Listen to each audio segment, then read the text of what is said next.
सती कुंड में खिले हुए कमल बसंत के धीमे धीमे झोंकों से लहरा रहे थे और प्रातःकाल की मंद मंद सुनहरी किरणें उनसे मिलजुल कर मुस्कुराती थी। राजकुमारी प्रभा कुंड के किनारे हरी हरी घास पर खड़ी सुंदर पक्षियों का कलरव सुन रही थी। उनका कनकवर्ण तन इन्हीं फूलों की भांति दमक रहा था। प्रभा ने मौलश्री के वृक्ष में बैठी हुई एक श्यामा की ओर देखकर कहा, मेरा जी चाहता है मैं भी एक चिड़िया होती। उसकी सहेली उमा ने मुस्कुराकर पूछा, क्यों? प्रभा ने कुंड की ओर ताकते हुए उत्तर दिया, वृक्ष की हरी हरी डालियों पर बैठी हुई चहचहाती चिड़िया मेरे कलरव में सारा बाग गूंज उठता। उमा ने छेड़कर कहा, नवगढ़ की रानी ऐसी कितनी ही पक्षियों का गाना जब चाहे सुन सकती है। प्रभा ने संकुचित होकर कहा, मुझे नवगढ़ की रानी बनने की अभिलाषा नहीं, मेरे लिए किसी नदी का सुनसान किनारा चाहिए, एक बीड़ा और ऐसे ही सुंदर सुहावने पक्षियों की संगीत की मधुर ध्वनि में मेरे लिए सारे संसार का ऐश्वर्य भरा है। प्रभा का संगीत पर अप्रीतम प्रेम था। उमा उत्तर ही देना चाहती थी कि इतने में बाहर से किसी के गाने की आवाज़ आई, कर गए थोड़े दिन की प्रीत।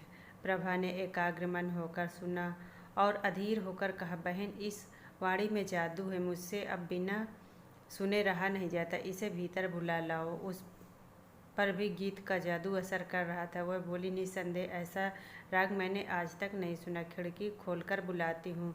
थोड़ी देर में रागिया भीतर आया। सुंदर सजीले बदन का नौजवान था, नंगे पैर नंगे सिर, कंधे पर एक मृग चर्म, शरीर पर एक गेरुआ वस्त्र, हाथों में एक सितार, मुखार बिंदु से तेज छिटक रहा था। उसने दबी हुई दृष्टि से दोनों कोमलांगी रमणियों की ओर देखा और सिर झुकाकर बैठ गया। प्रभा ने झिझकती हुई आंखों से देखा और दृष्टि नीचे कर ली। उमा ने कहा, योगी जी हमारे बड़े भाग्य की आपके दर्शन हुए, हमको भी कोई पद सुनाकर कृतार्थ कीजिए।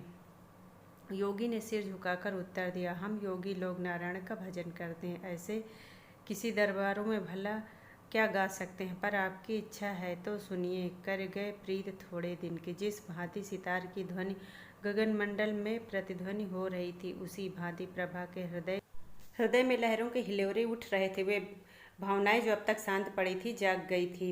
हृदय सुख स्वप्न देखने लगा। प्रभा बघौली के राव देवीचंद की इकलौती कन्या थी। राव पुराने विचारों के रईस थे, कृष्ण के उपासक थे, इसलिए उनके दरबार में दूर दूर से कलावंत और गवैये आया करते थे। इस समय प्रभा के सौंदर्य की खूब चर्चा थी। राव साहब ने नवगढ़ के नवयुवक और सुशील राजा हरिश्चंद्र से उसकी शादी तय कर दी थी। उनकी आकांक्षा थी कि एक बार राजकुमारी प्रभा से साक्षात्कार और प्रेमालाप करने का अवसर दिया जाए, किंतु राव साहब इस प्रथा को दूषित समझते थे। प्रभा राजा हरिश्चंद्र के नवीन विचारों की चर्चा सुनकर इस संबंध में बहुत संतुष्ट न थी, पर जब से उसने उस प्रेममय योगी का गाना सुना था, तब से उसी के ध्यान में डूबी रहती। उमा उसकी सहेली थी, दोनों के बीच कोई पर्दा न था, परंतु उसने योगी की बात को उस पर गुप्त रखा और उसकी मोहनी मूर्ति को अपने आंखों में बसाकर रखा था। वह सारा दिन सतीकुंड के किनारे सिर झुकाए बैठी रहती, कल्पना में वही मधुर हृदयगाती राग सुनती। बाहर से यह आवाज़ आ रही थी। वह चौंक कर देखा, वाटिका की चारदीवारी तक जाती, वहाँ से निराश होकर लौट आती। विचार करती, मेरी क्या दशा है, मुझे क्या हो गया। मैं हिंदू कन्या हूँ, माता पिता जिसे सौंप देंगे उसी की दासी बन जाऊंगी। मेरे लिए किसी अन्य पुरुष का ध्यान भी करना पाप है। आह, मैं यह कलुषित हृदय लेकर किस मुँह से पति के पास जाऊंगी, प्रणय की बातें कैसे सुन सकूंगी, इन पापी नेत्रों ने वह प्यारी प्यारी चितवन कैसे देख सकूंगी जो मेरे लिए ब्रज से भी हृदय भेदी होगी। इस गले में मृदुल प्रेम बाहु कैसे पड़ेंगे जो लौह दंड से अधिक भारी होंगे। यही सारा कुछ सोचकर वह दुखी होती बैठी थी। इस तरह से एक महीना बीत गया। ब्याह के दिन निकट आते जाते थे और प्रभा का कमल सा मुख कुम्भलाया जा रहा था। कभी कभी विरह वेदना एवं विरह विप्लव से व्याकुल होकर उसका चित्त चाहता कि सतीकुंड की गोद में शांति ले लो, किंतु राव साहब इस शोक में जान ही दे देते। यह विचार कर वह रुक जाती, सोचती, मैं उनके जीवन का सर्वस्व हूँ, मुझे अभाग्नि को उन्होंने किस लाड़ प्यार से पाला है।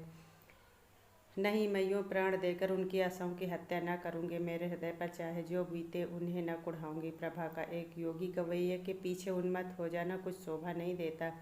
शादी बड़ी धूमधाम से हुई। राव साहब ने प्रभा को गले लगाकर विदा किया। प्रभा बहुत रोई। उमा को भी वह किसी तरह छोड़ती न थी। नवगढ़ एक बड़ी रियासत थी और राजा हरिश्चंद्र के सुप्रबंध से उन्नति पर थी। प्रभा की सेवा के लिए दासियों की एक पूरी फौज थी। उनके रहने के लिए वह आनंद भवन सजाया गया, जिसे बनाने में शिल्प विशारदों ने पूर्व कौशल का परिचय दिया था। श्रृंगार चतुराओं ने दुल्हन को खूब सजाया संवारा। रसीले राजा साहब आधरामृत के लिए विलय हो रहे थे। अंतःपुर में गए। प्रभा ने हाथ जोड़कर सिर झुकाकर उनका अभिवादन किया। उसकी आंखों से आंसू की नदी बह रही थी। पति ने प्रेम के मद में मस्त होकर घूंघट हटा दिया।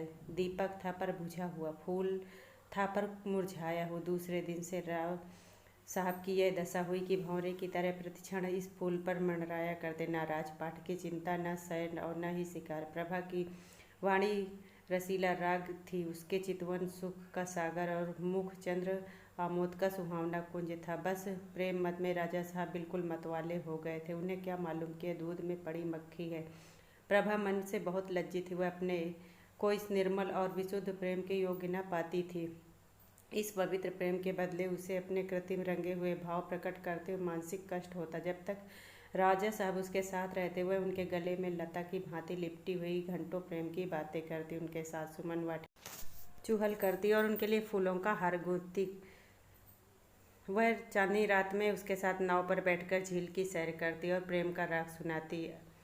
जरा सा देर होने पर मीठा मीठा उलाह न देती और उन्हें निर्दय तथा निष्ठुर कहती। उनके सामने वह स्वयं हंसती और उसकी आंखें हंसती और आंखों का काजल हंसता। किंतु आज जब वह अकेली होती तब उसी योगी की मोहिनी मूर्ति उसके सामने आ जाती और वही स्वर गूंजने लगता, कर गए थोड़े दिन की प्रीत। इस तरह कई महीने बीत गए। एक दिन राजा हरिश्चंद्र प्रभा को अपनी चित्रशाला में ले गए। उनके प्रथम भाग में ऐतिहासिक चित्र थे। सामने ही सूरवीर महाराणा प्रताप का चित्र नजर आया। मुखारबिंद से वीरता की ज्योति फूट रही थी।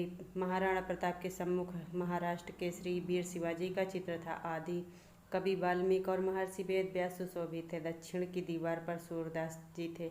सूरदास से प्रभा का अगाध प्रेम था। वह समीप जाकर उनके चरणों पर मस्तक रखना चाहती थी कि अकस्मात उसकी उन्हीं चरणों के सम्मुख सर झुकाए उसे एक छोटा सा चित्र दिखाई पड़ा। प्रभा ने उसे देखकर चौंक पड़ी। यह वही चित्र था जो उसके हृदय पट पर खींचा था।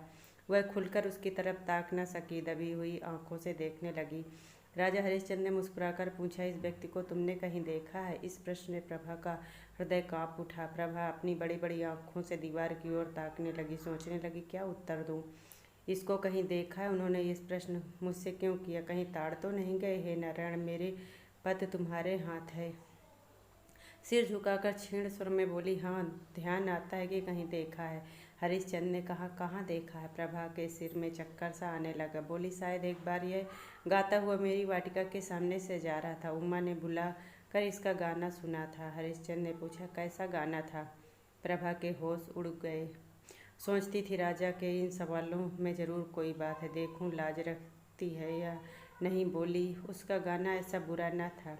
हरिश्चंद्र ने मुस्कुराकर कहा, क्या गाता था? प्रभा ने सोचा, इस प्रश्न का उत्तर दे दूं तो बाकी क्या रहता। उसे विश्वास हो गया आज कुशल नहीं। वह छत की ओर रखती हुई बोली, सूरदास का कोई पद था। हरिश्चंद्र ने कहा, यह तो नहीं, कर गए थोड़े दिन की प्रीत। प्रभा की आंखों के सामने अंधेरा छा गया, सिर घूमने लगा। वह खड़ी ना रह सकी, बैठ गई और हताश होकर बोली, हाँ, यही पद था। फिर उसने कलेजा मजबूत करके पूछा, आपको कैसे मालूम? हरिश्चंद्र बोले, वह योगी मेरे यहाँ अक्सर आया जाया करता है। मुझे भी उसका यह गाना पसंद है। उसी ने मुझे यह हाल बताया था। किंतु वह तो कहता था कि राजकुमारी ने मेरे गानों को बहुत पसंद किया और पुनः आने के लिए आदेश किया। प्रभा को अब सच्चा क्रोध दिखाने का अवसर मिला। वह बिगड़कर बोली, यह बिल्कुल झूठ है, मैंने उससे कुछ नहीं कहा था। हरिश्चंद्र बोले, यह तो मैं पहले ही समझ गया था कि उन महाशय की चालाकी है, डींग मारना गवैयों की आदत है, परंतु इसमें तो तुम्हें इनकार नहीं कि उसका गाना बुरा ना था। प्रभा बोली, ना, अच्छी चीज़ को बुरा कौन कहेगा?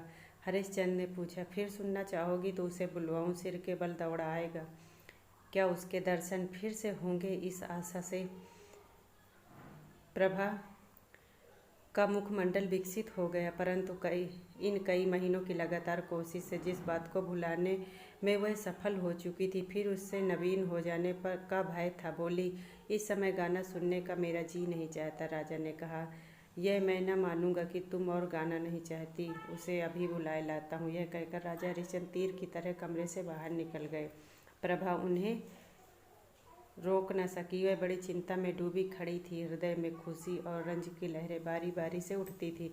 मुश्किल से 10 मिनट बीते होंगे कि उसे सितार के मस्ताने सुर के साथ योगी की रसीली तान सुनाई दी। कर गए थोड़े दिन की प्रीत, वही हृदय ग्राही राग था, वही हृदय वेदी प्रभाव, वही मनोहरता और वह सब कुछ जो मन को मोह लेता। एक क्षण में योगी की मोहिनी मूर्ति दिखाई दी। वही मस्तानापन, वही मतवाले नेत्र, वही नयनाभिराम देवताओं का सा स्वरूप। मुखमंडल पर मंद मंद मुस्कान थी। प्रभा ने उसकी तरफ सहमी हुई आंखों से देखा। एकाएक उसका हृदय उछल पड़ा। उसकी आंखों के सामने से एक पर्दा हट गया। प्रेम विलय हो आंखों में आंसू भरे वह अपने पति के चरणों पर गिर पड़ी और गदगद कंठ से बोली, प्यारे प्रीतम, राजा हरिश्चंद्र को आज सच्ची विजय प्राप्त हुई। उन्होंने प्रभा को उठाकर छाती से लगा लिया। दोनों आज एक प्राण हो गए। राजा हरिश्चंद्र ने कहा, जानती हो मैंने यह सॉन्ग क्यों रचा था? गाने का मुझे सदा से व्यसन है और सुना कि तुम्हें भी इसका शौक है। तुम्हें अपना हृदय भेंट करने से पहले एक बार तुम्हारा दर्शन करना चाहते थे और सबसे सुगम यही सूझा। प्रभा ने अनुराग से देखकर कहा, योगी बनकर तुमने जो कुछ पा लिया वह राजा रहकर कदापि न पा सकते। अब तुम मेरे पति हो और प्रीतम भी हो, पर तुमने मुझसे बड़ा धोखा दिया और मेरी आत्मा को कलंकित किया। इसका उत्तरदाता कौन होगा? दोस्तों, अगर कहानी पसंद आई हो तो प्लीज़ इसे लाइक कर देना और चैनल को सब्सक्राइब जरूर कर लेना।